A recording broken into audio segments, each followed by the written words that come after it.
आज से लगभग 8000 वर्ष पहले त्रेता युग में जब श्री राम के वानर सेना और रावण के राक्षसों के बीच भयंकर युद्ध चल रहा था, तब रावण हारने के कगार तक पहुंच चुका था। उसके तमाम प्रमुख योद्धा हनुमान, लक्ष्मण, अंगद, नल, नील और अन्य वानर व भालू वीरों के हाथों वीर गति को प्राप्त हो चुके थे।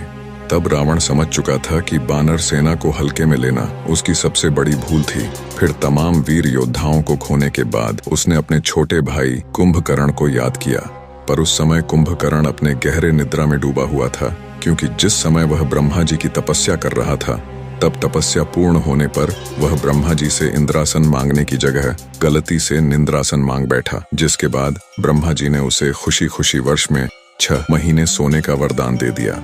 दरअसल ब्रह्मा जी से वरदान मांगते वक्त देवी सरस्वती ने कुंभकर्ण के दिमाग को हर लिया था, जिसके कारण वह वरदान मांगते वक्त गलती कर बैठा। इसके अलावा भी कुंभकर्ण को भगवान शिव और ब्रह्मा जी से तमाम सिद्धियां और वरदान प्राप्त थे। वह एक बेहद शक्तिशाली योद्धा था, जिसने कि कई देवताओं को पहले भी युद्ध में परास्त किया था। इसके बाद रावण के तमाम सैनिक लग गए कुंभकर्ण को बीच निद्रा से जगाने। फिर काफी समय बाद जब उसने अपनी निद्रा तोड़ी तो वह काफी क्रोधित हुआ और उसने समय से पहले जगाने का कारण भी पूछा, जिसके बाद रावण सामने आया और कुंभकर्ण को सारी बात बताई। जिसके बाद कुंभकर्ण रावण से काफी रुष्ट हुआ और रावण को खरी खोटी सुना दी। जिसके बाद रावण ने भी कुंभकर्ण को भाई होने की दुहाई दी। जिसके बाद कुंभकर्ण ने भी भाई होने के नाते रावण का साथ देने का निश्चय किया और रणभूमि में कूद पड़ा। फिर इतने बड़े और विशालकाय राक्षस को देख वानरों और भालुओं की सेना में भगदड़ मच गई। कुंभकर्ण को आता देख सभी दुम दबाकर भागने लगे। फिर वानर सेनापति अंगद ने वानर और भालू सेना को काफी तंज कसा और उन्हें रणभूमि से पीठ दिखाकर न भागने की सलाह दे दी। जिसके बाद वानर व भालू सेना में काफी उत्साह भर गया और वे कुंभकर्ण के सामने युद्ध के लिए खड़े हो गए।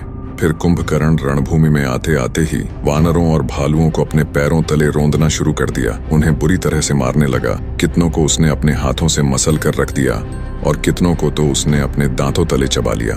फिर यह देख वानरों के राजा सुग्रीव समेत अंगद और तमाम प्रमुख वानर सैनिक जैसे नल, नील, मैदा, द्विविद इत्यादि कुंभकर्ण पे टूट पड़े, पर कुंभकर्ण को कुछ खास क्षति न पहुंचा सके।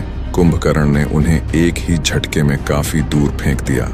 इसके बाद कुंभकर्ण वानर और भालुओं की सेना पे हंसने लगा और उन्हें कायर बताना शुरू कर दिया। जिसके बाद उसके सामने रक्षराज यानी कि भालुओं के राजा जामवंत जी आ खड़े हुए और फिर उन्होंने हवा में उछलते हुए कुंभकर्ण के चेहरे पर सिर्फ एक मुक्का लगा दिया, जिससे कि कुंभकर्ण जमीन में गिर पड़ा।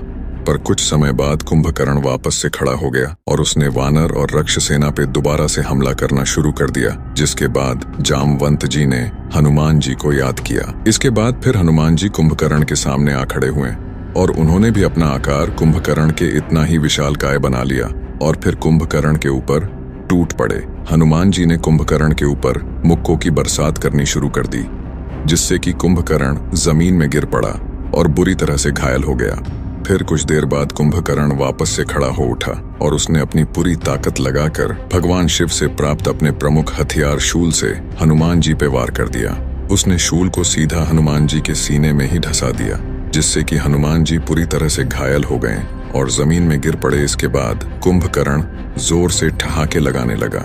यह देख लक्ष्मण जी आग बबूला हो गए और वे तीर कमान लेकर सीधा कुंभकर्ण के सामने खड़े हो गए और कुंभकर्ण को युद्ध के लिए ललकारने लगे। जिसके बाद कुंभकर्ण ने दोबारा से ठहाके लगाना शुरू कर दिया और कहा कि अभी तुम बच्चे हो, तुमसे युद्ध कर मैं अपना समय बर्बाद नहीं करना चाहता। अपने बड़े भाई राम को भेजो, मैं उनसे ही युद्ध करूंगा और उनका अंत भी। इतना सुनकर लक्ष्मण जी क्रोधित हो उठे और उन्होंने कुंभकर्ण पे तीरों की बरसात कर दी, लेकिन इन तीरों का कुंभकर्ण पे कोई असर न हुआ और फिर कुंभकर्ण जोरों से ठहाके लगाने लगा और लक्ष्मण सहित श्री राम का भी परिहास करने लगा। जिसके बाद हनुमान जी को होश आया। फिर उन्होंने अपने सीने में धसे शूल को बाहर निकाला और उसे तोड़ दिया और फिर दोबारा से कुंभकर्ण पे टूट पड़े। फिर हनुमान जी ने भी कुंभकर्ण को अपने मुक्कों और गदा प्रहार से बुरी तरह घायल कर दिया।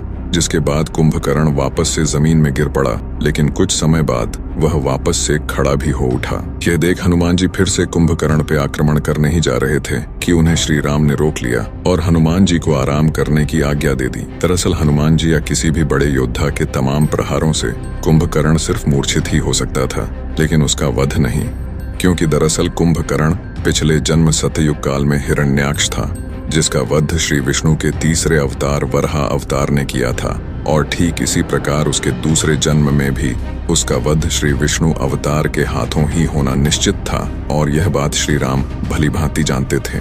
फिर यहाँ कुंभकर्ण वानरों और भालुओं की सेना को कुचलने में पूरी तरह से जुटा ही था कि श्री राम वहां आ गए और फिर कुंभकर्ण का ध्यान अपनी ओर खींच लिया।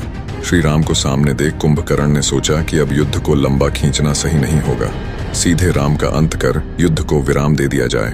और फिर वह श्री राम की तरफ बड़ी तेजी से दौड़ने लगा। कुंभकर्ण को तेजी से सामने आता देख श्री राम ने सबसे पहले तो एक बेहद शक्तिशाली बाण से कुंभकर्ण के ऊपर एक बड़ा प्रहार कर उसे जमीन में पटक दिया। इसके बाद श्री राम ने दूसरे शक्तिशाली बाण से उसके कवच को चकनाचूर कर दिया।